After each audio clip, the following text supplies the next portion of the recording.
How's everybody doing? My name is Anthony Brian Logan, and today we got to talk about Rand Paul being assaulted at his home in Bowling Green, Kentucky. Now, this is going to be a short video. It's not a whole lot to the story, but I got to get it out there. Many of you have been asking me about this on my live shows and comments of other videos, so I figured I'd go ahead and give it to you. I did a little bit of digging. I did a little bit of research, and I'll put some of my links in the description box below. But basically, the end of it is this. Rand Paul was cutting his grass, minding his business, and then all of a sudden, his next door neighbor of 17 years, a man by the name of Rene Boucher, who is also a doctor. Rand Paul is an ophthalmologist, which means that he performs surgery on eyes. He's not really like the eyeglasses guy. His neighbor is an anesthesiologist and a pain relief specialist. He created this vest called, I forget what the vest is called, but I'll put that in the description box. But the vest is full of rice, and then when you heat it up, it relieves back pain. But that's a little bit of information about them. That guy, his fellow doctor, who he also had practiced with back in previous years, he attacks Rand Paul while he's cutting grass, blindsides him. I'm not quite sure if Rand Paul was moving a lawnmower with his like a push mower, or if he was on a riding mower. But whatever the case may be, from the sneak attack, Rand Paul wound up breaking like 5 ribs. And people are saying that it was a minor injury, but the injury is not so minor because he's not in Washington, D.C. right now. He's still at home in Bowling Green trying to recover. And the actual fractures in his ribs are displaced, which means that they can cause other injuries, internal bleeding, lung abrasions or contusions, which he does have right now. So he's in a lot of pain and trying to recover. The guy, Rene Boucher, has been arrested on 4th degree assault charges. He got released on a $7,500 bond. He's going to be in court soon here. And like I said, they know each other. Neighbors 17 years. They practiced together at one point when they were both practicing doctors.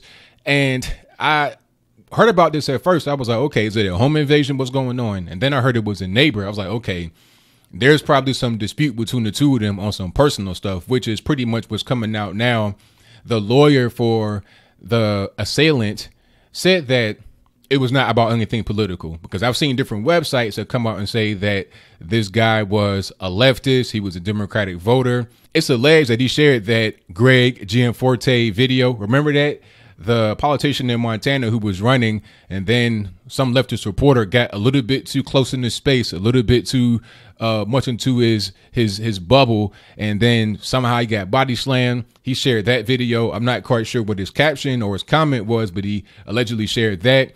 And I've heard that he did not like Rand Paul or his father, Ron. Remember, these are high-level guys. Not only are they prominent doctors in the area, Rand Paul ran for president in 2016 against Trump. He was unsuccessful, of course, but his father also ran in 2008 against Hillary and Barack Obama. Really, I think Rand Paul was Bernie Sanders before Bernie Sanders, just not a SJW socialist. He was a libertarian, similar to his son, Ron.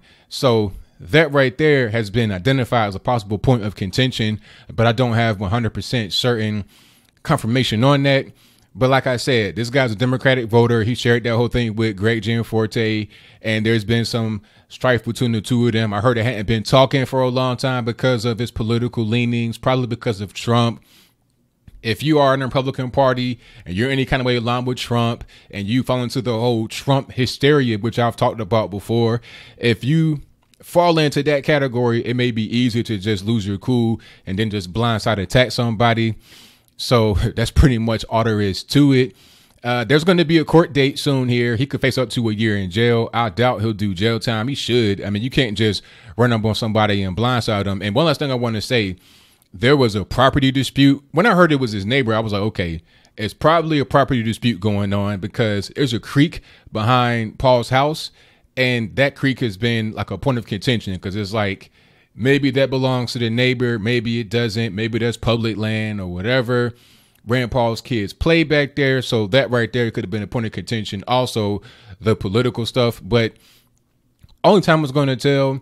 He does have a court date coming up. Like I said, it probably won't be any jail time, although he could face up to a year.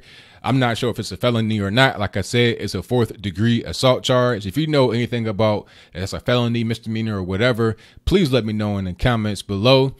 And let me know what you think in general. Do you think that this guy, Rene Boucher, do you think that he's just a crazy leftist, wanted to attack his neighbor because of his political views? And now, mind you, like I said, 17 years they've been neighbors. They worked together before. Do you think it's been building over a certain period of time? I've seen this in people. Sometimes you'll be around them, you'll think everything is okay, or it may be a little bit of tension, but not nothing that you're able to see on the surface. But underneath the surface, they're seething. They can't really get beyond their envy, jealousy, or hatred of you because of how they feel on the inside. It's not anything really to do with you. It's about how they feel. Maybe they feel inadequate. Maybe they feel insecure. Maybe they feel inferior to you. But whatever the case may be, he attacked him. So Rand Paul is at home right now trying to recover. And this may affect voting because he's not able to be in D.C., but only time is going to tell. So whatever your thoughts are, please let me know in the comments below. And that's all I got to say for this video. If you like what you heard, please comment, rate, share, and subscribe. Peace.